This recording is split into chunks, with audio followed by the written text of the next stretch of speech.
Bendiciones, hermanos. Que la paz del Señor sea con cada uno de ustedes. Qué lindo en este primer día de la semana volvernos a reunir, así sea a través de estas ondas. Pero qué bendición, hermanos, poder estar en comunión, recibir la palabra del Señor. Si Dios lo permite, para el próximo primer día de la semana estaremos celebrando la Santa Cena. Acuérdese que el Señor dijo que la celebráramos todos los días hasta el fin. Así que qué bendición poder hacerlo. Bendito sea el nombre del Señor. Vamos a continuar, hermanos, con esta muy importante y preciosa enseñanza. Una enseñanza que ha sido muy manipulada desde el primer siglo, como lo vamos a demostrar.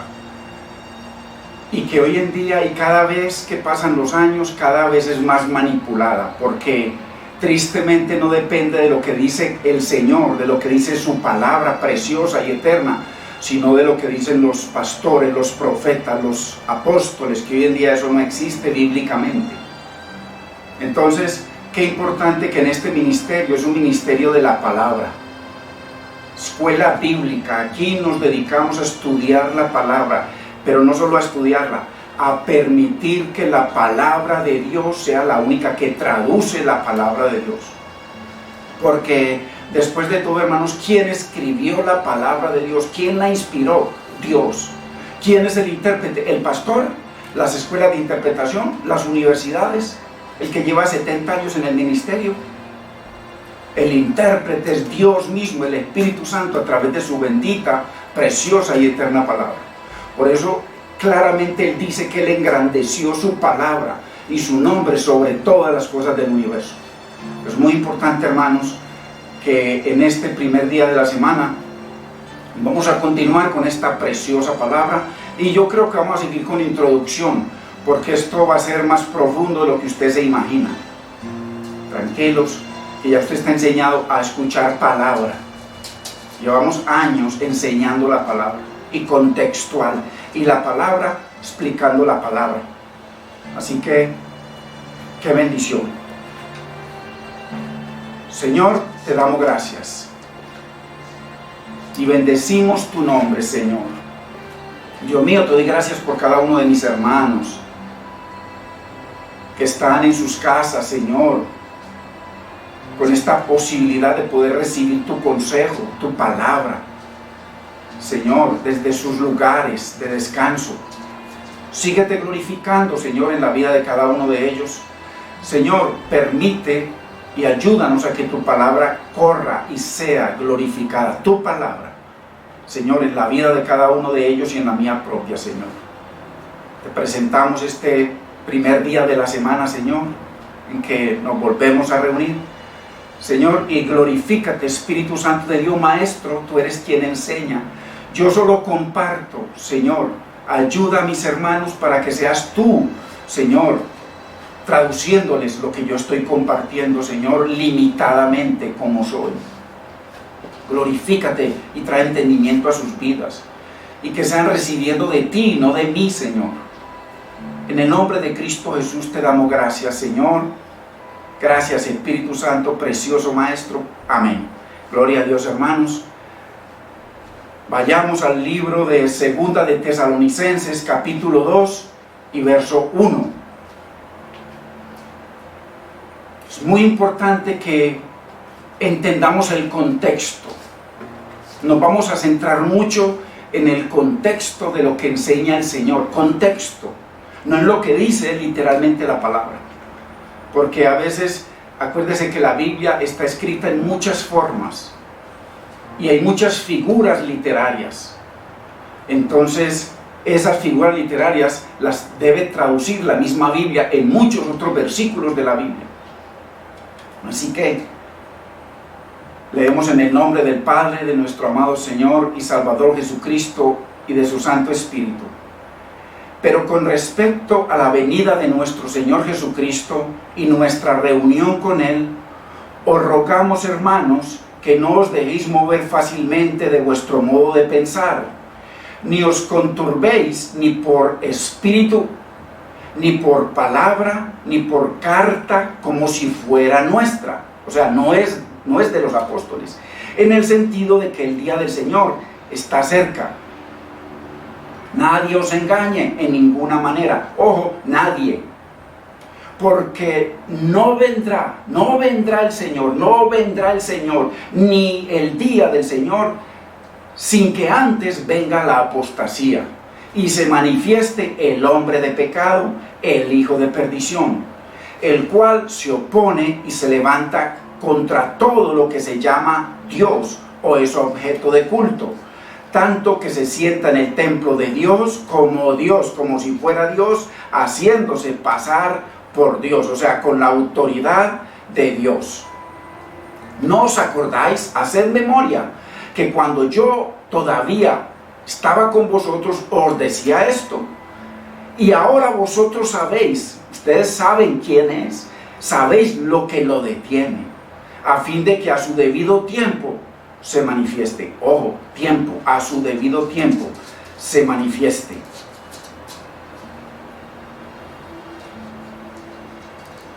Porque ya está en acción el misterio de la iniquidad, solo que hay quien al presente lo detiene, hasta que él a su vez sea quitado de en medio, y entonces se manifestará aquel inicuo, a quien el Señor matará con el espíritu de su boca y destruirá con el resplandor de su venida. Padre, te damos gracias, Señor. Señor, te bendecimos, Señor. Señor, exaltado, loado, engrandecido, adorado, alabado, glorificado, temido, honrado y servido sea tu bendito y precioso nombre. Señor amado, glorifica tu palabra en este día y permite, mi Señor, que mis hermanos y yo la podamos entender, Señor, para que pueda así, con entendimiento, podamos, Señor, glorificarla, porque si no entendemos, es imposible obedecerla, es imposible honrarte, es imposible amarte, es imposible crecer en tu conocimiento, que esa es tu bendita voluntad. En el nombre de Cristo Jesús te damos gracias, Señor. Amén. Gloria a Dios. En este estudio, hermanos, vamos a hacerle una auditoría. Una auditoría. Bueno, los auditores saben lo que es eso. Es que van a escudriñar hasta lo más mínimo al llamado hombre de pecado, al llamado anticristo. Y no solamente eso, mucha palabra de la escatología. Vamos a hacerle una auditoría, porque así va a salir a la luz todo lo que el Señor tiene escrito en su palabra. Ojo, en su palabra, esto no viene por revelación. La revelación, ¿cuánto hará que se cerró? ¿Cuánto? El Señor dice en Apocalipsis 22 que sus 66 libros ya están cerrados, ya están ahí sellados, no hay más revelación. Por eso los nuevos profetas, como les he explicado, los nuevos profetas que hay hoy en día, o la gente que tiene ministerio profético, cae en dos categorías. Uno, que es inspirado por Dios, o sea, lo que profetizan es inspirado por Dios, y si es inspirado por Dios, debe estar dentro del canon que el Señor ya cerró. O sea, la única manera es que esté repitiendo lo que está en los 66 libros, para que sea profecía, palabra profética inspirada. Si es inspirado, tiene que salir de la palabra. Si no es inspirado, entonces ya viene del corazón del hombre. Entonces no hay que hacerle caso.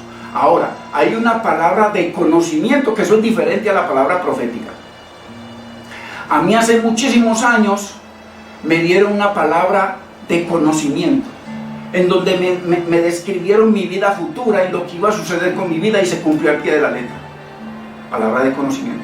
Como también mi pastor, el pastor José Martínez, hace muchos años estaba yo en la casa donde mi hermana, apenas lo conocí ahí, y me puse a conversar con él y de un momento a otro me da una palabra de conocimiento y se ha cumplido al pie de la letra. Palabra de conocimiento. Mucha gente confunde la profecía. No, la palabra profética ya está sellada dentro del canon, los 66 libros. Por eso es que Pablo, el apóstol Pedro dice en 2 de Pedro 1:19 que tenemos la palabra profética más segura, 66 libros. Así que, muy importante, en este estudio vamos a escudriñar mucho para que sea la Biblia enseñándole a usted y enseñándome a mí. Y deseo comenzar con esta observación que nos hace el Espíritu Santo, precisamente, ahí en 2 de Pedro, en donde nos dice, tenemos también la palabra profética más segura. Entonces, si tenemos la Biblia, si el Señor escribió en su palabra usando hombres, la inspiró, el Señor Jesucristo declaró cantidades de cosas, si Él las declaró y las escribió el Espíritu Santo usando hombres, si Él las escribió, ¿quién es el que las traduce? ¿Quién es el que debe tener la razón? ¿Él o los traductores o los intérpretes de hoy en día? Pues déjenme decirle, hermano y hermano, que vamos a descubrir muchas cosas. Cristo hasta ahora es el más grande mentiroso que hay en la Biblia, porque así lo han hecho los pastores y lo siguen haciendo, porque lo que Él declaró en Mateo 24, lo que dicen las 70 semanas de Daniel, lo que Él declaró en Apocalipsis, todos se lo llevaron para un futuro y el que lo declaró fue Él, en un contexto. Por eso hay que hacerle una exégesis a la palabra para poder ubicarla, a quién le habló, con qué propósito le habló, en qué tiempo. En fin, hermanos, una auditoría. Entonces nos dice que tenemos la palabra profética más segura. Y si tenemos la palabra profética más segura, los 66 libros, hermano, ¿por qué se va la gente a escuchar? Es que le hablen al oído, que le profeticen al oído. ¿Qué? Le están dando una palabra de conocimiento. Y muchos es pura hechicería.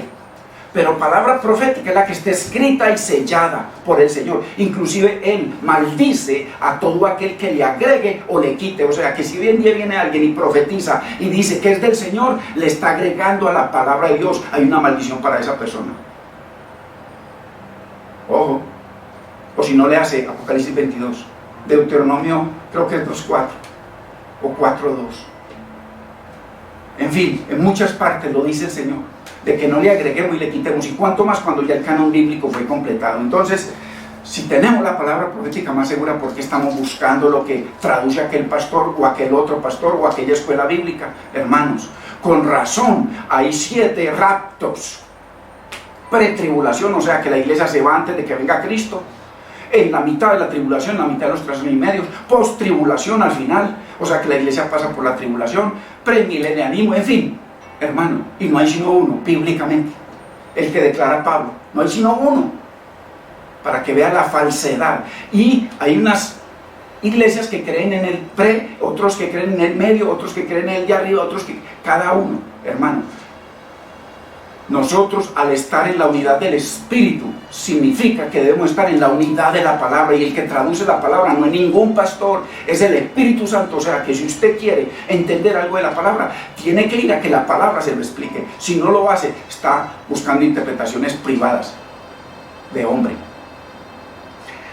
Tenemos también la palabra profética más segura, a la cual hacéis bien en estar atentos. Hacemos bien en estar atentos a la palabra, como a una antorcha que alumbra el lugar oscuro hasta que el día esclarece y el lucero de la mañana. Cristo viene a dirigir nuestras vidas, y ahí el Espíritu Santo a reinar en nuestras vidas, para que Él sea el que dirige, Él sea el que enseña, Él sea el que guía, Él, y no, como dicen muchos en la parte de atrás del carro, Dios es mi copiloto. Hermanos, así que qué importante, muy importante. Pero no para ahí el Espíritu Santo, por eso estamos comenzando esta enseñanza, continuando esta introducción con lo que nos aconseja el Señor. Él no para ahí diciendo que tenemos la palabra profética más segura, no para ahí, sino que nos hace una observación en el verso 20. Mire tan clara que es la palabra, en donde nos dice, entendiendo primero. ¿Qué es primero, hermano? El Señor no está de primero, ni de segundo, ni de tercero, está de último. Vaya a ver lo que traducen los diferentes pastores, que le podría enunciar muchos nombres, lo que traducen y los millones de personas que lo siguen por internet. Vaya a ver, y el Señor dice aquí, entendiendo primero esto, porque Él es el primero, es el alfa, Él es el omega, el principio, el fin, Él es la revelación, Él es la vida. Entendiendo primero esto, ojo, que ninguna profecía de la Biblia, de la Escritura, es de interpretación privada. ¿Cómo es posible? Me escucha un pastor y le va a decir una cosa sobre el anticristo, el hombre de pecado, sobre la tribulación, sobre la venida del Señor, en fin, sobre toda esta escatología, y busca al otro, lo va a decir diferente, se matan entre ellos, y cantidad de gente siguiéndolos. Comezón de oír. Pero ¿qué nos aconseja el Señor? Entendiendo primero esto, que ninguna profecía de la Escritura es de interpretación privada, sino que es revelada a través del Espíritu Santo. Y usted va a esperar a que venga un profeta y le revele algo. Yo no espero a ningún profeta que me revele nada, yo lo busco en la Biblia, por eso tenemos la palabra profética más segura. Ojo hermano, para que lo cojo no se salga del camino. Si usted está muy torcido por ahí en lo que ha aprendido, en lo que está enseñando, tenga cuidado en la palabra, porque solo así nos enderezamos. Y yo me pregunto, donde dice el Señor, entendiendo primero que ninguna profecía de la Biblia es de interpretación privada. Hermano, yo me pregunto, ¿qué más profecía que esta del hombre de pecado? ¿Qué más profecía que la del anticristo? ¿Qué más profecía que la de venida del Señor? ¿Qué más profecía que la gran tribulación? ¿Qué más profecía que todo lo que profetizó Jesús, Cristo, el Rey de Gloria? ¿Qué más profecía? Y mire cómo la han interpretado. Hay miles, cientos de miles de interpretaciones. Ojo. Llevamos 1900 años, casi 2000 años, tratando de interpretar privadamente quién es el hombre de pecado, quién es el anticristo y cada una de estas cosas. Dígame si no. Entonces vamos a procurar, vamos a esforzarnos porque este estudio no sea de interpretación privada, sino que sea la Biblia interpretando la Biblia, que sea la palabra del Señor enseñándonos quién o qué es el anticristo. Ojo, porque puede ser una persona, como les decía, el hombre de pecado. El hombre representa a una persona, pero también representa a la humanidad, pero también representa a un grupo de personas. Entonces puede ser un quién, o puede ser un qué, o puede ser un grupo. La Biblia lo va a enseñar, hermano, claramente. ¿Quién es el hombre de pecado? ¿Quién es el anticristo? Muy importante. ¿Y cuándo es que según Dios, no según lo que está diciendo el pastor Armando Alducin u otros, sino según Dios, es que se tenía que manifestar? ¿Cuándo? En la escena bíblica, según Dios, o sea, según las Escrituras. Eso es lo que vamos a ver. Y usted va a ver qué falsedades tan terribles las que enseñan estos hombres. Porque hasta el día de hoy estamos a 21 o 22. Hasta hoy, hermano, lo único que encontramos es miles y miles de interpretaciones privadas. Estamos a 24 hoy. Uno encerrado, no me doy cuenta ni de las fechas.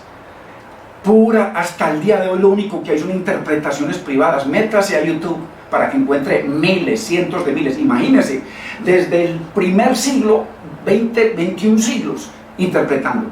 Te va a encontrar miles y no millones de interpretaciones. ¿Cuántos pastores hay hoy en día en el planeta Tierra? Cientos de miles. Ahí usted ve cientos de miles al día de hoy, pero cuando se murieron estos cientos de miles, había otros antes, otros cientos de miles, y antes otros cientos de miles. Hermano, no estoy exagerando. Desde el siglo I hasta ahora se han anunciado cientos de anticristos, de hombres de pecados, cientos de raptos, que ya fue. Mire, por ejemplo, los adventistas, que en 1848 o 84, algo así, que ahí venía, y después lo cambiaron la fecha y la han cambiado varias veces, hermano. Falsos profetas. Falsos. Muy importante, hermanos. Tenemos que estar en la palabra. Cuántas tribulaciones, cada hermano, cuando Hitler, la gran tribulación, ahí, eso está escrito en muchos libros, y de ahí para acá. Entonces, Lo único que, eso es lo que sobra. Sobran los candidatos, hermano, para el hombre de pecado, para el anticristo. Hitler, Saddam Hussein, Mussolini, Napoleón, el rey de España. Ahora dicen que el hijo, el príncipe, el yerno de Trump, el papa. O sea, cada uno de los papas. Por ejemplo, Martín Lutero y John Calvin, ellos escribieron, usted puede encontrar los comentarios de ellos. Ellos aseguran 100% que el anticristo era el papado. Entonces, Putin, en fin, y todos los presidentes, ahí están, hermano, falsos profetas, falsas profecías. De eso se alimenta la iglesia. Y prenden en televisión, a mí me dan las noticias. La iglesia hoy en día se mueve por lo que dicen los noticieros, por lo que dicen los periódicos, y no por lo que dice el que la escribió, y en el contexto que la escribió, el que la inspiró y llamó a hombres para dejar su palabra escrita. Tenemos que ir a esos hombres, a esas épocas, hacerle una exégesis para ver cuál era el propósito, hermanos. Muy importante. Aquí vamos a aprender mucho. Y el número sigue creciendo. El número de anticristo sigue creciendo. El número de hombres de pecado sigue creciendo. Las fechas del rapto siguen creciendo. Yo me pregunto, hermanos, Señor, bendito. Usted me ha escuchado muchos pastores que dicen, mejor dicho, desde que yo le garantizo que desde que usted se convirtió al Señor, está escuchando a los pastores decir, Cristo viene pronto, Cristo viene pronto, Cristo viene pronto. Esto lo están diciendo desde el primer siglo. Y ya van 21 siglos y no ha venido. ¿Qué pasa? Y nosotros se nos olvida, y ya viene el nuevo pastor a decir Cristo viene pronto, y se nos olvidaron los otros. Hermano, no hay que escuchar lo que dice este pastor, lo que diga yo, lo que diga nadie, lo que dice la Biblia. Aquí era la Biblia. La Biblia dice claramente todo, y hay cosas que se las reservó el Señor para Él. Por eso dice que las cosas reveladas son para nosotros, pero las ocultas son para el Señor. Claramente lo dice la palabra. Entonces, sigue creciendo este número de hombres de pecado, de anticristos. Solo falsas profecías, hermano, no más. Entonces vamos a hacer un estudio tal como nos lo pide el Señor en Isaías 8:20, donde dice a la ley o a la palabra y al testimonio. Si no dijeren conforme a la palabra de Dios y al testimonio, es porque no nos ha amanecido. Así lo dice el Señor, a la ley y al testimonio. O sea, la ley es la revelación escrita de Dios. Pastores y profetas. Profetas y apóstoles. Ahí está la revelación. Por eso dice en Efesios 2:20, que nos cimentemos en el fundamento de apóstoles y profetas. Y eso quedó escrito y sellado. Ya los nuevos apóstoles son nuevas revelaciones que ellos tienen, son falsos. El orgullo de querer ser reconocido, no como pastor, un humilde hombre que fue llamado simplemente a que comparta la palabra. Qué privilegio tan grande, pero les da vergüenza y se llaman apóstoles. Hermano, ¿cómo han torcido la palabra? Ahí, a la ley, 66 libros, y al testimonio del Señor. Si no, si Él está escribiendo, si Él está revelando, si Él está hablando con una gente en unas épocas y en unos años particulares, con unos propósitos particulares, se olvidó de todos ellos el Señor. Todo lo que le dijo en Mateo 24 a toda esa gente que lo escuchaba, como que lo sacó del mapa, los desintegró, y no, eso es para dentro de 2000 años. Y ha sido para 1500, 1600, 1800, 1900, para hoy nada ocurre. ¿Por qué? Porque todo es falso, hermanos, falso. Y el Señor le estaba hablando a un pueblo que estaba en sufrimiento tremendo, y unos que estaban apostatando tremendamente contra Él, contra su reino, contra su templo, contra todo. Qué tremendo lo que vamos a entender aquí, hermanos, por la palabra. Así que si su enseñanza o la enseñanza de los pastores y la mía no es contextual a las escrituras, a la ley y al testimonio, es porque yo y los demás seguimos en tinieblas. Sencillo, eso lo dice el Señor. Entonces es muy importante. Toda disputa es muy importante, hermano, cuando estamos hablando con hermanos sobre la palabra, toda disputa sobre cualquier tema bíblico debe ser traducido e interpretado únicamente por la palabra del Señor. No más, hermanos. No más. Y ahí vamos a la fija. Unidad del espíritu cuando no nos da ira, rabia con el hermano porque piensa diferente a nosotros, porque tiene, o por ejemplo, que es premilenialista o posmilenarista o pretribulacionista, todas esas cosas. Eso, hermano, eso déjenlo a un lado. Es la unidad del espíritu primero que todo. Yo la otra vez hablaba con un hermano pastor, y entonces comenzamos a hablar sobre la palabra, y de un momento a otro se pegó una enfurecida tan tremenda que me tocó a mí quedarme callado, hermano. La unidad del espíritu y la unidad de la palabra. Pude haberle traído muy buena aclaración en algunos temas, pero no permiten porque imponen lo de ellos, y si no les da rabia. No, hermano, la unidad del espíritu para que haya unidad de la palabra, y ahí hay revelación. Usted me enseña a mí, yo le enseño a usted, cualquiera nos puede enseñar a usted y a mí, y nosotros le podemos enseñar a cualquiera. Que el Señor tiene su revelación repartida, no en un lado. Entonces, muy importante, todo debe ser a través de la palabra, tal como lo dice el Señor en el Salmo 119, 130, hermano. Anótelos, en donde dice: la exposición de tus palabras alumbra. Usted se tiene que estar exponiendo la palabra del Señor. Hay gente que para broncearse se mete en una máquina y lo hace rápido, así como microondas. En 20 minutos tiene el bronceo que otra persona cuando se va para la costa o para la playa en varias horas, pero este lo hace en 3 minutos o en 5 minutos. Este produce cáncer, el otro también, pero el otro es más sano, hermanos. Entonces, la exposición, el uno se está exponiendo a algo natural, está recibiendo vitamina D, el otro está recibiendo puros rayos tremendos que le hacen daño a su cuerpo. Así hay muchos que se exponen a la palabra dependiendo de donde se congreguen, hermano. Ojo con esto, porque hay lugares donde no hay sino mantenimiento. Usted no está expuesto a la palabra, sino a las emociones, a que nos junten 3 o 4 o 5 versículos y ahí nos traigan una cantidad de elocuencia del brazo, de carne, del hombre, ya sea yo o cualquier otro. La exposición de tus palabras alumbra. Muy importante, hermanos. Necesitamos estar expuestos a la palabra de Dios. Por eso Él dice: no se alabe el sabio en su sabiduría, ni el rico en su riqueza, ni el valiente en su valentía. Alábate en esto, si te quieres alabar, en entenderme y en conocerme, porque eso es lo que yo quiero, dice el Señor. ¿Y cómo lo vamos a entender? Si no a través de su palabra. Bienaventurado el varón que no anda en consejo de malos, ni en camino de pecadores, ni en silla de escarnecedores se ha sentado, sino que en la palabra de Dios está su delicia, y en ella medita de día y de noche.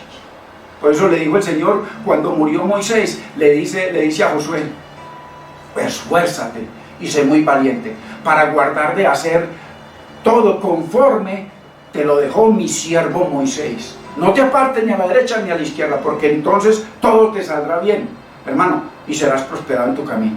La palabra. Dice: medita en la palabra. Meditar en la palabra. Josué 1, 7, 8. Muy importante, hermanos. Salmo 119, 130. La exposición de tus palabras alumbra, hace sabio al simple.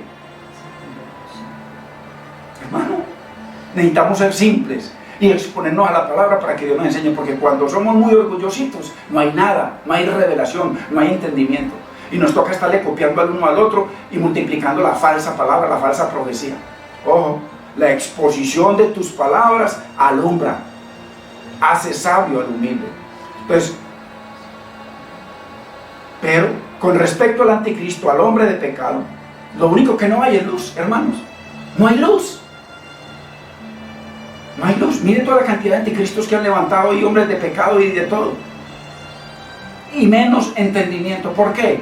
Porque no nos exponemos a la palabra de Dios, sino a lo que dice Armando Alducin, o a lo que dice aquel otro, o aquel otro, o aquel otro.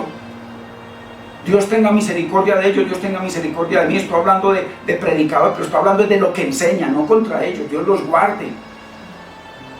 Y ojalá que los traiga a la luz de la palabra. Y vaya, mire la cantidad de millones de seguidores que tienen con su falsa enseñanza. El pastor dice que el anticristo va a ser homosexual, porque lo dice por allá en Daniel, que no tendrá amor por las mujeres.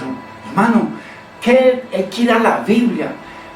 Con respecto al hombre de pecado, el anticristo, lo único que hay, hermano, es tinieblas, no hay luz. Entonces, si usted lo escucha a él, si escucha que escucha a todo el que escucha, le va a decir una cosa diferente. Pero ¿qué asegura el salmista aquí? Que la exposición a la palabra de Dios trae luz, trae revelación. Muy importante. Ahora, para vergüenza nuestra. Lo único que no hay es luz, ni revelación sobre estos dos temas y sobre todo el tema escatológico, de lo que comenzamos y vamos en la séptima enseñanza, pero vamos a continuar. Cuando yo digo que van a ser más de 300 enseñanzas es porque ya hemos dado más de 200 en donde nos reunimos en la escuela bíblica y con el entendimiento que el Señor ha dado, pasa de eso mucho, pues todo está a la base y la tengo toda completa. Pues no estamos exagerando ni diciendo nada fuera del contexto. Hay de sobra para que entendamos los temas católicos, pero la Biblia, interpretando la Biblia. Entonces la pregunta mía es, hermanos, ¿quién inspiró la palabra de Dios? ¿Dios o los intérpretes de hoy en día? Sean o seamos los que seamos. ¿Fue Dios? Fue Dios. Y si fue Dios, porque estamos buscando la interpretación en diferentes hombres, interpretaciones diferentes, revelaciones diferentes. Y el que la ideó, el que la inspiró y el que la dejó escrita, eso lo tiramos a un lado. Qué grave, hermanos. Dios mío, usted y yo nos tenemos que sacudir. Yo vengo muy preocupado de hace tiempos, preocupado, pero esa preocupación ha traído una verdad y después esa verdad me ha sacado de una mentira y me ha llevado a otra verdad, porque una verdad nos lleva a otra verdad, pero una mentira nos mantiene en la mentira. Jesucristo dijo, un poco de levadura leuda toda la masa. Ojo, una falsa doctrina leuda todo lo demás. Eso lo dijo él. Usted no le cree, no hay problema, pero eso lo dijo el Señor. Entonces, ¿quién hizo las diferentes declaraciones? Fue el Señor. Fueron sus discípulos inspirados. ¿Quién las hizo? ¿En qué contexto las hizo? Porque Pablo está diciendo aquí de que no crean a los que les están profetizando de que el día del Señor ya llegó o que está ahí, que estén pendientes, que lo van a ver. Entonces, ¿cuál es el contexto? Pablo está hablando hace 2000 años a unos gente en Tesalónica, hace 2000 años que estaban allá al lado de él, a la que le mandó la carta, la recibieron, y entonces no es para usted y para mí. Ojo, porque es muy importante en qué contexto, para qué audiencia. De una vez, si usted entiende esto, va a entender gran parte de la palabra profética escatológica.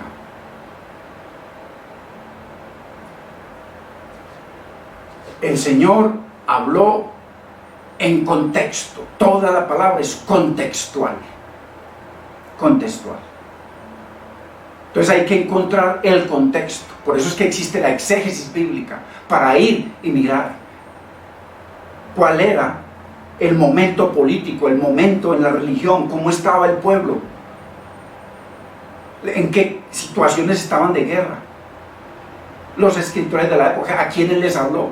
¿Qué estaban pasando en ese momento? Hay que ir allá, porque la palabra es profética, ojo, cumplimiento histórico y aplicable.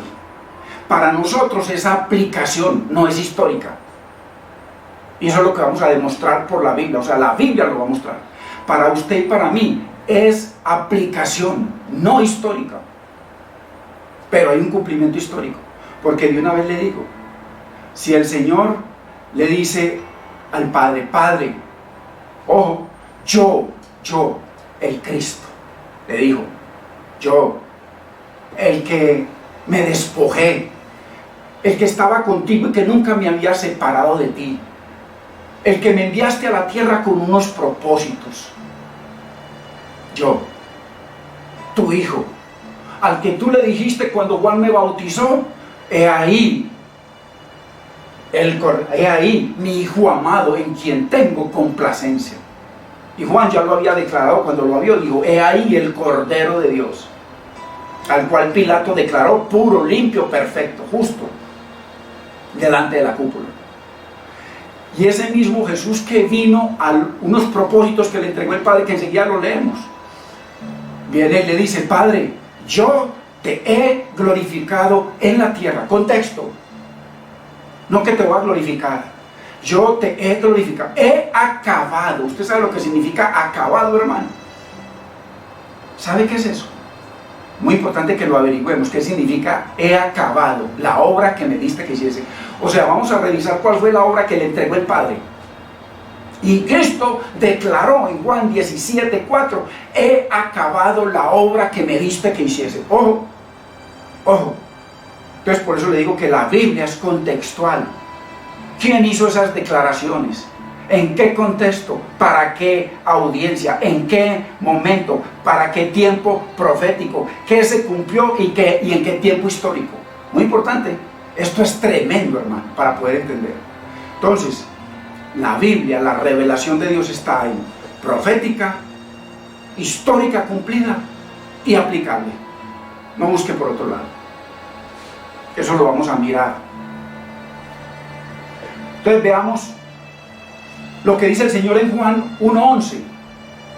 El Señor dice, a lo suyo vino. Vamos a ver qué dice la Biblia, a qué suyo.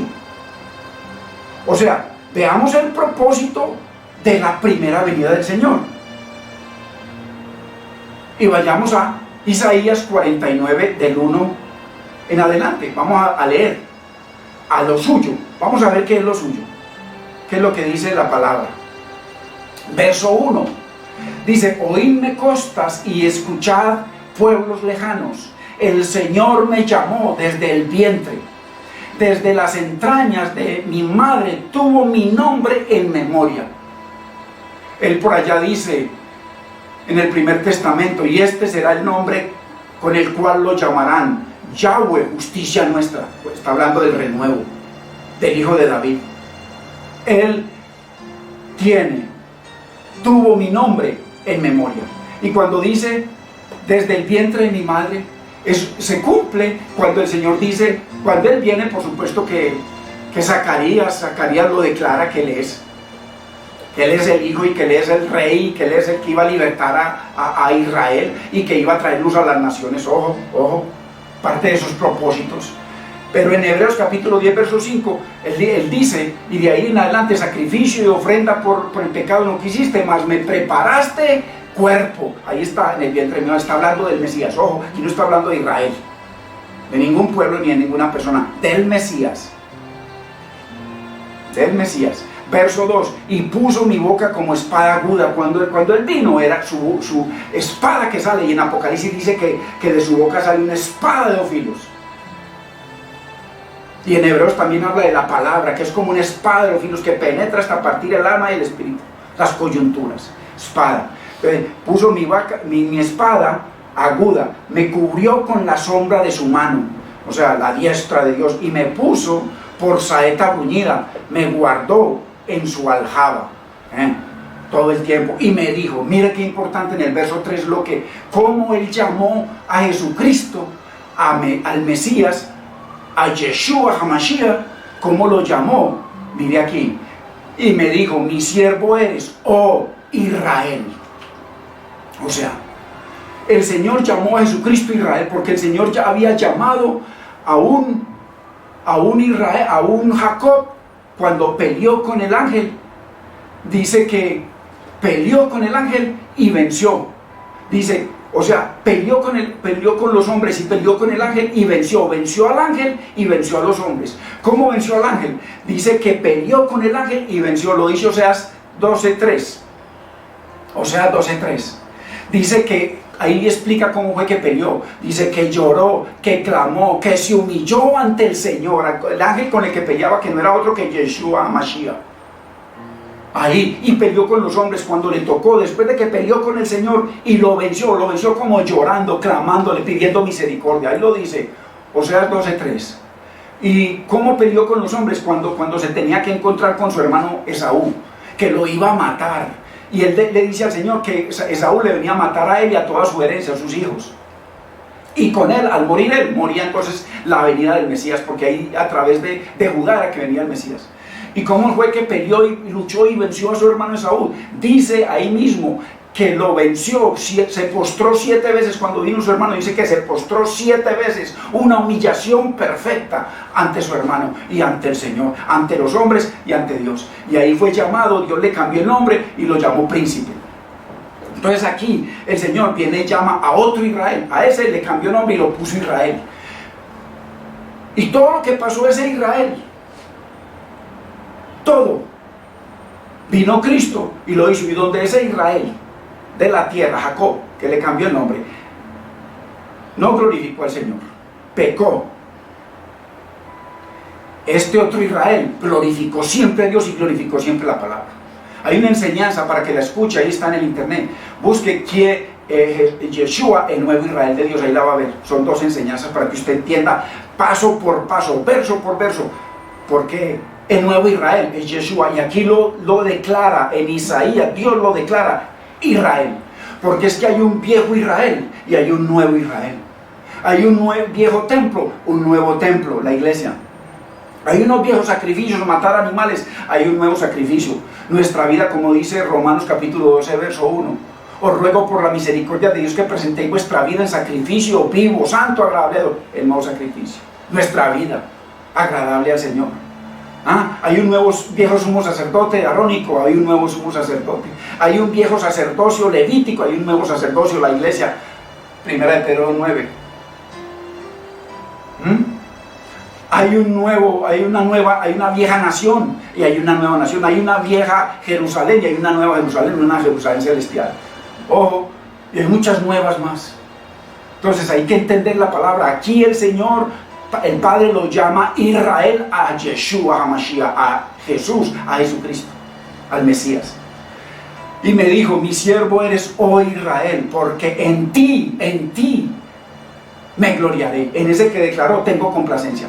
Porque no se glorió en ninguno otro, porque todos pecaron contra el Señor. Todos, excepto uno, el nuevo Israel, Yeshua. Ojo, pero para que usted entienda por qué Él es el nuevo Israel, mire esa enseñanza. Yeshua, el nuevo Israel de Dios, así se llama. Verso por verso. Para que usted vea que todos los pasos, desde que Él ya le cambió el nombre a Jacob por Israel, todos los pasos que Él dio hasta que murió, el Mesías los dio los mismos pasos. Pero donde el uno pecó, el otro glorificó al Padre. En ti me gloriaré, o sea, en ti recibiré gloria. Muy importante, hermanos. Qué bueno que usted entienda la palabra, hermano, y que yo la entienda. 4. Mire lo que le dice el Señor. Pero yo dije, está hablando el Mesías, por demás he trabajado. Miren, él ya sabía, ya estaba profetizando lo que le iba a pasar con esa cúpula. En vano y sin provecho he consumido mis fuerzas. Así pensaba él. En vano, porque a lo suyo vino, lo rechazaron. Pero no solamente lo rechazaron, porque usted y yo le podemos ir a predicar a alguien y no me vengas con esas bobadas, ya te rechazan. Pero es que una cosa es que te rechacen y otra cosa es que enseguida te manden a que te roben tu casa, a que te maten a tus hijos, a que te maten tu familia y a que te maten a ti. Eso fue lo que le pasó a él. Ojo, ojo. Pero yo dije, dice el Mesías, por demás he trabajado en vano y sin provecho he consumido mis fuerzas. Pero mi causa está delante del Señor y mi recompensa con mi Dios. ¡Qué tremendo! Ahora pues dice el Señor, mire lo que dice el Padre, el que me formó desde el vientre para ser su siervo, oh Yeshua, no está hablando de ningún otro, para hacer volver, mire, porque el único que hizo esto fue Él. Entonces ya usted reconoce que Dios llama a Israel a Yeshua, ojo, no a ninguno gentiles, a Yeshua. El nuevo Israel de Dios es Yeshua HaMashiach, Yeshua Adonai. ¿Ok? Pero ahí lo demostramos, verso por verso, muchísimos versos, para que usted entienda, hermanos. No nos quedemos vagando y creyéndole a la gente, y no, que es que la teología del reemplazo, que la iglesia se cree el nuevo Israel. No, el nuevo Israel es Yeshua. ¿Ok? Y Él edificó una iglesia con piedras vivas, no muertas, como antes. Muy importante todo lo que vamos a ver, hermanos. Es exagerado lo que vamos a ver. Ahora pues dice el Señor, el que me formó desde el vientre para ser su siervo, para hacer volver a Él, al Padre. Por eso Él dice, en ti me gloriaré, al Padre, en mí. El Señor va a poder confiar en mí, dice Yeshua, en mí sí. para hacer volver a él a Jacob, mire, a Jacob, y para congregarle a Israel. Ojo, está hablando de las 10 tribus perdidas y de Judá, que está con Benjamín y los levitas. Porque estimado seré a los ojos de mi Padre, y el Dios mío será mi fuerza. Miren, y miren el verso 6, ojo, el propósito. Por eso hay que mirar el propósito, el contexto bíblico. ¿A qué vino Yeshua? ¿A qué vino a esta tierra? Ojo, y si lo cumplió o no, porque si no lo cumplió, el Señor no se pudo glorificar en él. Ojo, ojo hermano, porque esto conlleva de que usted ha creído muchas mentiras, y yo. Esto conlleva cosas gravísimas. Dice el Padre, poco es para mí, está hablando Yahweh, Adonai, el Shaddai, Hashem, el Eterno.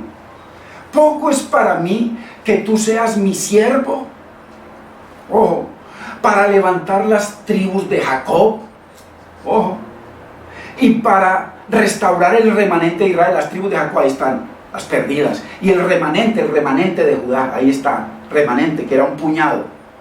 Por eso cuando Pablo dice que todo Israel será salvo, no se refiere a todo, se refiere siempre a un remanente. Entonces, poco es para mí que tú seas mi siervo para levantar las tribus de Jacob y para que restaures el remanente de Israel. Ojo, también te di por luz a las naciones, para que tú, Yeshua, el nuevo Israel, seas mi salvación hasta lo postrero de la tierra, como se ha cumplido aquí en la letra. Muy importante. Entonces aquí podemos ver los propósitos de la venida del Mesías. ¿A qué vino? Ojo, porque si seguimos en ignorancia, si no entendemos los propósitos definidos y claros, los acabamos de leer, definidos y claros en su bendita palabra eterna, para la venida del Mesías, si no entendemos eso, y lo que el Señor declaró en la cruz, acuérdese que Él declaró en la cruz, cuando está allá, le dice, Padre, todo. ¿Qué significa todo, hermanos? Todo se ha cumplido. He acabado la obra que me diste que hiciese. Y por eso le declaro, ahora pues Padre, ya que yo acabé tu obra, ahora glorifícame tú al lado tuyo con aquella gloria que tuve contigo antes de la fundación del mundo. Que siguen enseñando los pastores que Él no cumplió nada, que todavía que tiene que salvar a tal tribu, que todavía tiene que salvar a otro. Jesucristo está diciendo, mentirosos. Yo cumplí todo y lo declaré en la cruz. Y lo declaré antes de ir a la cruz, antes de sentarme en la mesa a comer el pan y partir la cena con mi pueblo, con mis discípulos. Ojo, he acabado la obra. También se lo digo a los de Maús. No era necesario, insensatos, les dijo, insensatos, eso me cae a mí también como insensato y a muchos de ustedes, insensato. No era necesario que se cumpliera todo lo que está escrito de mí en la ley, los profetas y los salmos, en todo el Tanakh. Léalo en Lucas, hermano, por amor de Dios. Eso es lo que va a salir a la luz aquí, mano de falsos profetas, falsos pastores, falsos maestros. Y yo fui uno de esos, porque yo enseñé todo eso, porque a mí me lo enseñaron. Pero gloria a Dios, que Dios permitió que sucediese algo, y el Señor viene trayendo luz hace años. Luz, no para la gloria de nadie, para la gloria de Dios. Amén. Eso es todo. Yo soy un simple servidor, enfermizo, débil, miserable, cuando miro la grandeza, la hermosura. A medida que conocemos la palabra, Él se hace más grande, más grande, más grande, infinito. Y al hacerse Él más grande, automáticamente usted y yo nos hacemos más miserables, más pequeños. Con razón dice que somos como el polvo que está y al momentico ya no está. O la flor que hay y al ratico ya se murió. Ojo, ojo con tanto siervos por ahí, apóstoles y de todo que hay que hasta cambian de caminado. Donde el Señor nos dice que nos llames a servir. Le digo a Pedro, me amas, apacienta mis ovejas, pastorea mis corderos, pastorea mis ovejas, o sea, para hacer, dale el alimento sólido. Ojo, ojo. Entonces, si no entendemos los propósitos definidos, claros y perfectos y proféticos en su tiempo, en su contexto, en la palabra, para la venida del Mesías, y lo que Jesús declaró en la cruz al final de su ministerio, no vamos a entender, hermanos, su palabra, ni ningún cumplimiento profético ni escatológico. No lo vamos a entender. Ojo, muy importante. Vamos en introducción. No tengo afán, porque quiero que el pueblo del Señor entienda la palabra que el Señor me está dando a entender. Y si hay algo que no es contextual, ahorita que usted está escribiendo, póngalo. Ponga que, pero póngame que no es contextual para yo responderle en el tiempo, con amor, en la unidad del Espíritu y unidad de la palabra, hermanos, en amor. Y así nos corregimos, gloria a Dios, el único perfecto es Dios. Yo y usted no nos equivocamos. Entonces, esto es tremendo, hermanos, porque casi todos en ese, mire que ahí cuando Pablo les está hablando, todos Tesalónica estaban seguros de que la venida del Señor estaba ahí. Y Pablo le dice, ojo con esos falsos profetas, están escribiendo cartas, pero no somos nosotros. Porque hay un orden, Dios es un Dios de orden, hay unos acontecimientos que tienen que suceder perfectamente. Primero esto, segundo esto, tercero esto, cuarto esto. Hermanos, lo bueno de esto es que mientras uno comparte, la gente puede escribir. Claro que uno puede estar mirando eso, pero después lo responderemos. Entonces, qué tremendo. Casi todos en Tesalónica estaban seguros que la venida del Señor ya estaba ahí. Siglo primero. Ojo. Pablo también declaró, ojo, en Tesalonicenses, que la venida del Señor, que el Señor vendría, que la trompeta sonaría y que los muertos en Cristo resucitarían primero. Y él dice, y nosotros, se incluyó él, hace 2000 años. Los que vivimos, los que habremos quedado, seremos arrebatados. Pablo creyó eso hace 2000 años y no fue arrebatado. Claro que después, por allá, más adelante, cuando ya lo tenían preso, él declaró otras cosas y todo está ahí en Timoteo. Claro. Esta carta de primera y segunda de Tesalonicenses fue escrita en el año 51. Entonces ya usted ve todo el tiempo que pasó, de tantas cosas que sucedieron. Es muy importante. Pablo les dice en el verso 2, no pierdan la cabeza, no se atormenten, no se alarmen por ciertas profecías que están corriendo por ahí, ni por mensajes orales o escritos, como si fueran nuestros, que dicen que la venida del Señor ya está ahí. No se alarmen. Tremendo, hermanos. Están diciendo, no crean, no le crean a nadie, créanle a lo que nosotros le estamos diciendo, que es la palabra inspirada de Dios lo que le está diciendo. Como dice, entendiendo primero esto, que ninguna profecía de la Biblia es interpretación privada, y comenzaron a interpretarla, los profetas les interpretaban allá. Entonces todo Tesalónica, que amaban al Señor, comenzaron, no, ya viene el Señor. Y Pablo dice, no, hay un orden. Lo mismo sucede hoy, hermano. ¿No ves los que se murieron con Jin Jong, que se los llevó para una isla porque tuvo unas visiones y unos sueños de que el mundo se iba a acabar, y todos los que se fueron con él se envenenó con todos? Eso ha pasado así. Dice ese David Koresh en Colorado, con toda una congregación, como armados hasta los dientes, y tantas otras sectas por ahí, hermano. La palabra, hermanos, la palabra. Pablo le está diciendo, no le crean a esos falsos, ni si por carta o por boca que les están hablando, no le crean. Vamos a la Biblia. ¿Qué dice la Biblia? ¿Qué le estamos diciendo nosotros? Entonces, ¿cuántos siglos hacen, hermano, que están diciendo que Jesucristo viene pronto? El pastor lo dice, ojo, y usted y yo le hemos creído, viene pronto. Yo creía eso y yo lo he enseñado. Hermano, para mí el Señor viene pronto. Pero eso no lo dice la Biblia. Claramente dice, después de Mateo 25, dice cosas muy diferentes respecto a su venida. Por supuesto que Él viene, yo creo. Hay otros hermanos que creen diferente. Yo creo que el Señor viene, la Biblia es muy clara. Entonces, pero el pastor diciendo que viene pronto y todo el mundo le cree, 100%. Man, yo estoy 100% seguro que lo que usted hace que usted se congrega, le están diciendo eso. Y muchos llevan 50 años predicando. No, hermano, hermano, ¿quién es usted? Si es que yo llevo 50 años predicando, y se fundamentan en nada. Esto no es por tiempo, hermano. Gloria a Dios que lleva 50 años el Señor, el siervo sirviéndole al Señor. Bendito sea el Señor. El Señor lo recompense. Pero no es por eso. Y todo el mundo le cree, hermano. Pero, ¿a qué voy? pero viene Jesucristo, el que el Señor dice, el Padre dice, que en ti me gloriaré, porque tú cumplirás todos los deseos de mi corazón. Y Cristo viene y dice, Padre, yo lo he cumplido todo para ti, te he glorificado en la tierra, he acabado la obra que me diste que hiciese. ¿Y cómo es posible que vemos al Señor en todo lo que Él dice quedó como un mentiroso?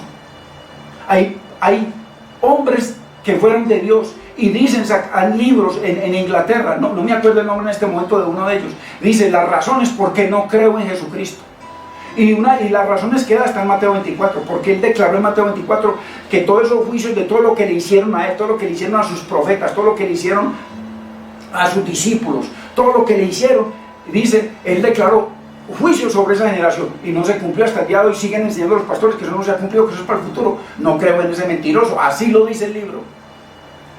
Si usted escríbame y yo le mando el nombre y las notas para que lo encuentre gratis en internet, hermano. Y así hay muchos.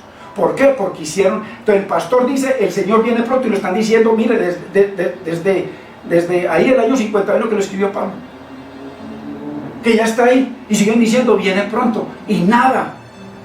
Pero el que dijo aquí, el Señor, todo lo que declaró Cristo, nada, mentiroso para el futuro. En el libro de revelación, por eso Apocalipsis es revelación, o sea, el primer versículo dice la revelación, o sea, la luz, el entendimiento. El Señor abrió lo que Daniel cerró, lo que el ángel le cerró a Daniel, el Señor lo abre y dice revelación. La revelación de Jesucristo para hacer saber a sus siervos lo que ha de suceder. Leas el primer versículo de Apocalipsis, pronto. Ese sí, el Hijo de Dios, el que el Padre dijo que lo iba a cumplir todo y que Él sería glorificado en el Padre. Dijo, todo lo he cumplido, y resulta que van 2000 años y no ha cumplido nada, porque Israel todavía no ha sido salvo, porque interpretan lo que dijo el apóstol Pablo de que todo Israel será salvo, lo interpretan para un futuro. Ojo, por eso claramente el Señor declaró en el primer siglo a través del apóstol Pablo, ya no hay judío ni griego. Ojo. Y por allá en 1 Corintios, creo que es 10:30, algo así, que dice, no seáis de tropiezo, ni a judío, ni a gentil, ni a la iglesia de Dios. Le traduzco, judío, todo aquel que cree en esas cosas, judaísmo, todo. Gentil, el resto de la humanidad. O sea, judíos todo el que creen en esas cosas, que son pecadores, que se van a condenar. Gentiles, todo el mundo, que yo tengo familia ahí, gentiles que se van a condenar, o sea, que están en pecado. Y la iglesia de Dios, que fue convertida a Cristo, que se humilló a Cristo, que fue lavada con la sangre de Cristo. Por eso dice, no seáis de tropiezo a judíos. ¿Tropiezo en qué sentido? Para que de pronto por nuestro mal testimonio, o por hablar mal de ellos, o por acusarlos de algo, no vengan a Cristo. Gentiles, que no les seamos de tropiezo en la familia. ¿Cuántos creyentes son de tropiezo a su familia? Para que la esposa no venga al Señor, o el esposo, o los hijos, o la familia. Entonces, no les damos tropiezo a esos gentiles para que vengan a Cristo.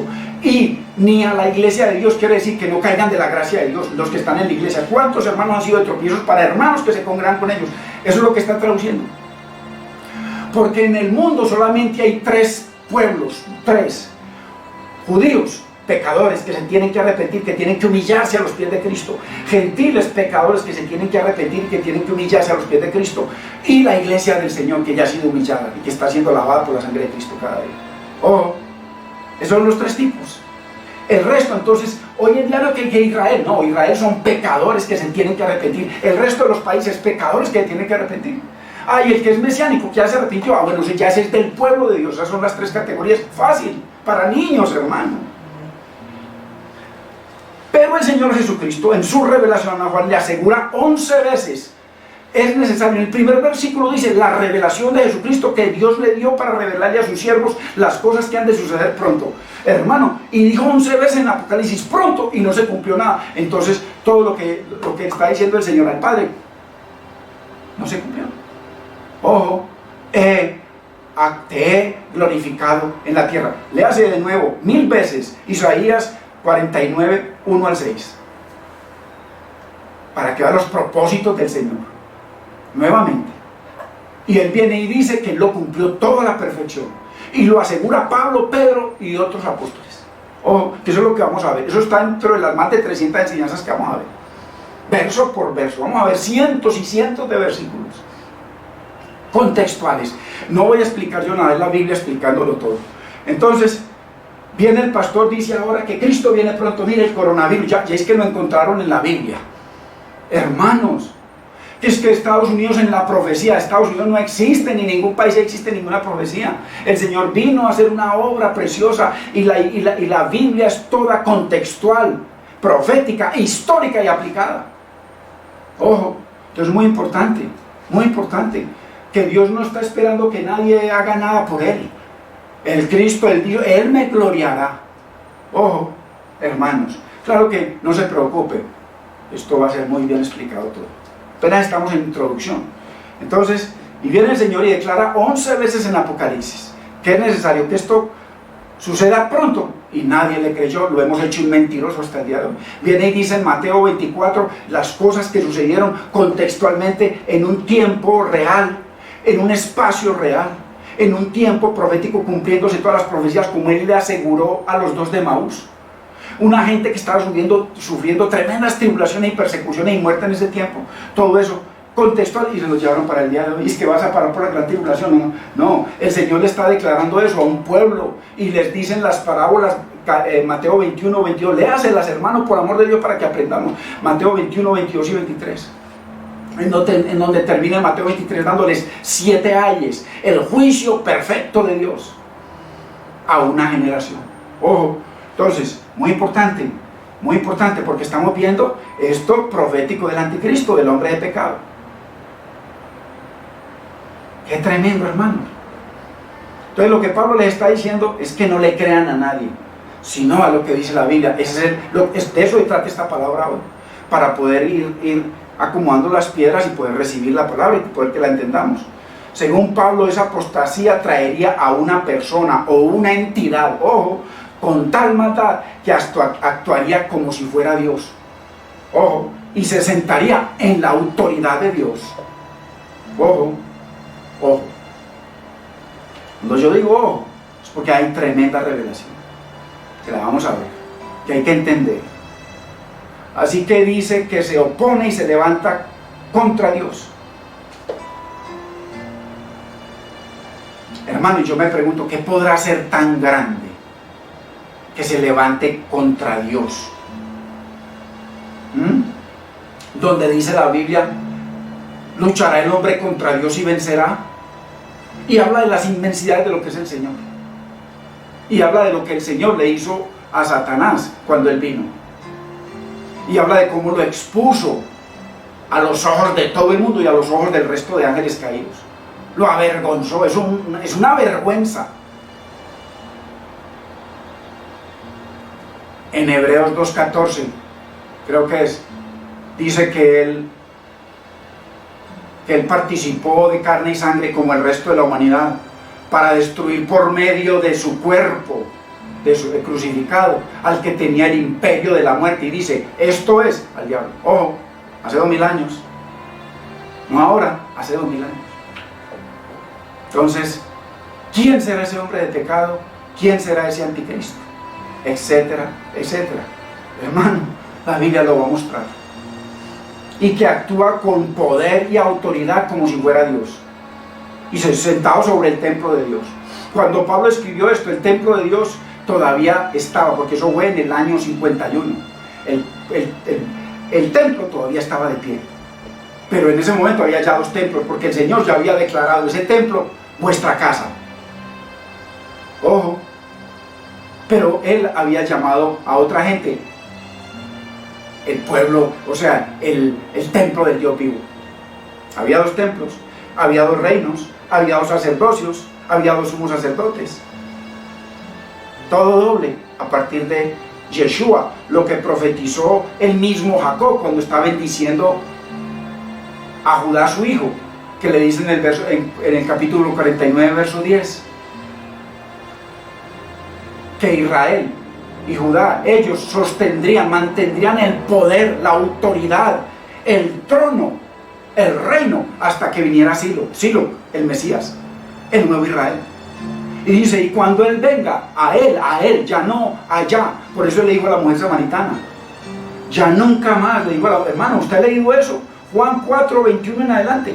Ya nunca más, ya le dice, nosotros adoramos en el monte Gerizim, que nos dejó nuestro padre Jacob, y ustedes dicen que en Jerusalén. El Señor le dice: hermana, muchacha, ya deja eso, eso ya es pasado, eso ya no existirá jamás, ya nunca más se adorará ni en este monte ni en Jerusalén. Ojo, eso tiene tremenda revelación, nunca más. ¿Y por qué están buscando la gente? Es que viajes para Jerusalén allá y se postran y se arrodillan ante los monumentos, y que por aquí pasó Cristo. Hermanos, qué ignorancia tan terrible. Contexto bíblico. Él le dijo nunca más, y es porque nunca más. Por eso es que Pablo en Gálatas 4:21 en adelante habla de dos Jerusalenes, una terrenal que perseguía a la espiritual o a la celestial. Ahí lo dice claramente. La celestial fue la que nació en Pentecostés, porque él declara a los judíos de esa época, les dice: Jerusalén, Jerusalén, ¿cuántas veces he querido arroparos como la gallina arropa sus polluelos? No le está hablando a las casas, ni a los techos, ni al polvo. Está llamando a Jerusalén a los judíos. Pero hay una nueva Jerusalén, la nación que nació en un día. O sea, porque cuando Isaías 66 profetiza de que en un día iban a ser una nación, es en un día. No es que un niño nace en un día, pero le nació la cabeza, y a los 8 meses le nació un dedo, y a los tanto otro dedo, y así hasta que se fue formando. No, una nación en un día.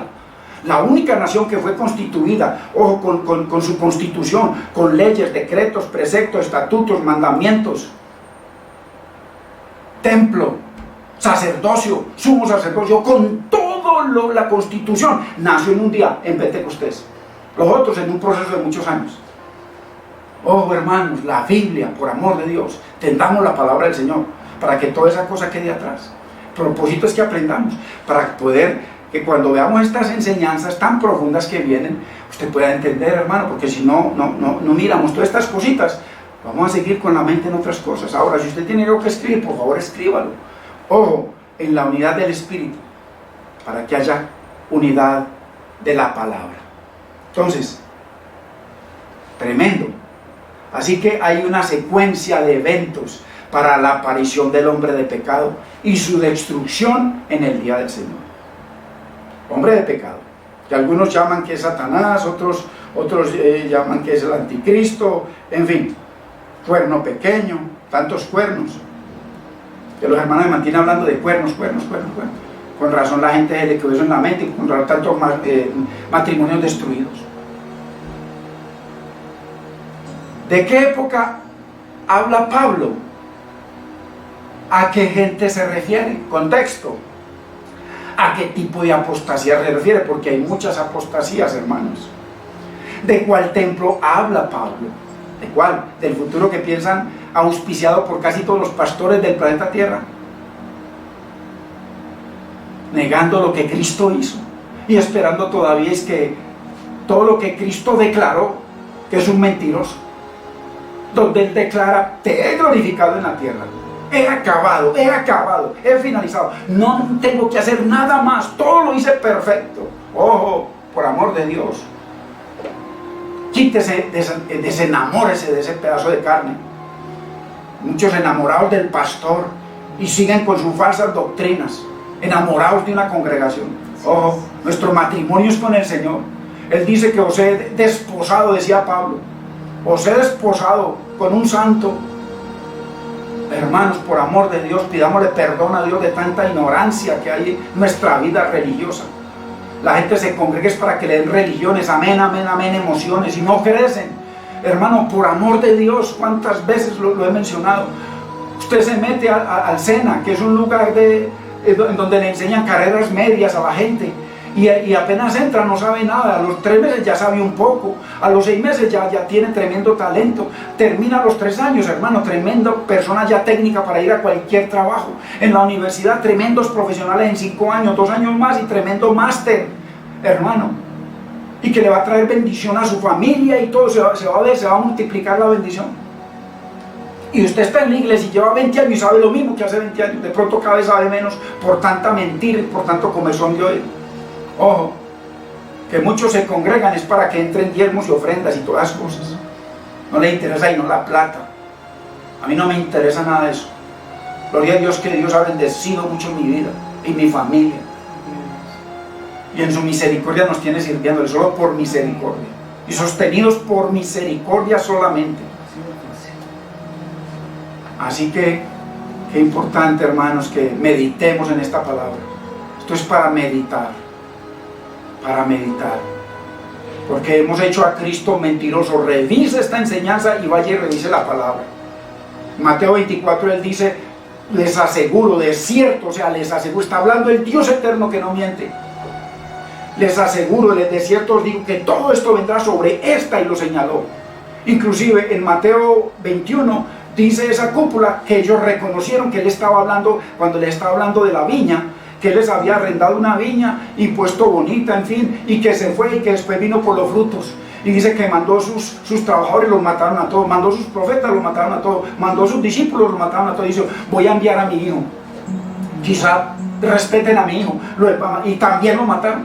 Y entonces les pregunta y les dice, ¿qué tú crees que le hará el Señor a esos malvados? Dice, a los malditos, dicen ellos mismos. Léalo, Mateo 21. A los malditos destruirá y les quitará la viña, o sea, el reino, y se lo dará a otros. A partir del año 70, acuérdese que la iglesia comenzó 100% gentil. Pero no se lo dio a los gentiles, no, a los judíos, porque la iglesia que nació en Pentecostés es 100% judía, 100% judíos todos. Y después fue que nos injertaron nosotros por misericordia de Dios. Pero así estaba profetizado. Entonces, muy importante, hermanos, el nuevo Israel es Jesucristo. Ojo, no pelee con eso. No pelee con eso. No es ningún gentil, es Jesucristo. Pero el que está en Cristo, hermano, bendito es el nombre del Señor. Bendito es el nombre del Señor. Hermanos, meditemos en esta palabra. De pronto es una palabra que no se escucha. Con toda seguridad usted no va a escuchar esto. Hay muchos siervos de Dios que yo respeto y que amo y que deseo de corazón imitar. Son siervos de testimonio, de fruto. Hermanos, también hay otros siervos muy equivocados, también los amo y oro por ellos, pero muy equivocados. Pero ¿sabe qué es lo grave? Que esas equivocaciones, ese pan leudado, leuda toda la masa. Y Cristo fue el que vino a morir por todos. Y la gente feliz viendo las multitudes. Allí no nos siguen mucho porque esta palabra confronta y nos aterriza y nos llama a vivir en santidad. En santidad. Pero ¿en qué santidad? Acuérdese lo que el Señor profetizó a través de Ezequiel. Profetizó poder. Es que mientras usted no tenga ese poder, está muerto, igual yo, estamos muertos. El Señor profetizó en aquel día: esparciré sobre vosotros agua limpia, limpia, no contaminada, no leudada. Y seréis limpiados de todas vuestras inmundicias y de todos vuestros ídolos, os limpiaré. Os daré un corazón de carne y os quitaré ese corazón de piedra. Os daré un nuevo corazón. Pondré mi espíritu dentro de vosotros, y a partir de que ocurra eso, a través de la palabra del espíritu, yo haré, no te preocupes más. La gente que está luchando contra el pecado porque no le ha ocurrido eso, yo haré, prometió el Señor, que ustedes guarden mis mandamientos, y yo haré, no tú, que lo pongan por obra. Eso enseña el legalismo, contrario a lo que dice el Señor, que Él es el que lo hace. En el legalismo la gente tiene que hacer cosas, pero cuando viene el poder de Dios en nuestra vida, hermanos, eso ocurre por regla de tres, porque la palabra es viva, no como un libro muerto. Es eficaz, se ve lo que Dios ha prometido, se ve, hay transformación, hay vida del Espíritu, hay obediencia, hay amor hacia Dios, hay perdón, hay reconciliación, hay restauración. Ese Espíritu es vida, es viva, una palabra que vivifica y es eficaz, se ve la eficacia de la palabra de Dios en nuestras vidas. Entonces, ahí ya no hay que luchar contra el pecado, ahí ya viene por naturaleza, ahí ya usted y yo amamos naturalmente lo que Dios ama y aborrecemos naturalmente lo que Dios aborrece. Qué bendición, que veníamos tanto tiempo sin escuchar palabra y que nos demoremos un poquito más. Qué bendición, yo podría estar aquí toda la tarde. toda la tarde, compartiendo la palabra del Señor, compartiendo las maravillas de lo que ha hecho el Señor en mi vida. Bendito sea el nombre del Señor. No se le olvide, hermanos, vamos a estar avisando. Apenas estoy aprendiendo estas cositas, cometo errores, he mandado cosas que a la gente ni le llegan, pero gloria a Dios, allá estamos metiditos. Pero vamos a estar, si Dios lo permite, el martes a las 7:30 de la noche, jueves a las 7:30 de la noche, le estaremos avisando. Si a veces no alcanzo por alguna circunstancia, pues le avisamos con anterioridad. Y el primer día de la semana, domingo, a las 2 de la tarde, y si Dios lo permite, vamos a tener Santa Cena el próximo domingo. Los bendigo, hermanos. Comparta esta palabra para que le abra los ojos a la gente, porque a medida que usted es libre, porque Él dice que la verdad nos hará libres, verdaderamente libres, lo va a desatar de cualquier pacto, carga que usted tenga por ahí, y lo va a llevar a amar la palabra y a desear la palabra, a desear la verdad, a ser libre en la verdad. Y bendigo su vida, bendigo su familia, bendigo su ministerio, bendigo su trabajo, y que el Señor tenga misericordia de cada uno de ustedes y de nosotros. En el nombre de Cristo Jesús. Padre, mira a tu pueblo, Señor, que tiene el privilegio, igual que yo, de recibir tu consejo, tu palabra. Señor, no permitas que sean engañados por nadie, Dios mío, y permite que tu verdad fluya. Y si hay algún error, Señor, permite que algún hermano escriba, Señor, en la unidad del Espíritu y en la unidad de la palabra, y si hay algo que corregir, para corregirlo públicamente, Señor, porque solo queremos estar en ti, en tu verdad, y dirigidos por tu Espíritu. En el nombre de Cristo Jesús te damos gracias. Que la paz del Señor sea con cada uno de ustedes, hermanos, y que esa paz corra y sea glorificada primero en su vida y a través de su vida donde usted vaya. En el nombre del Señor Jesucristo.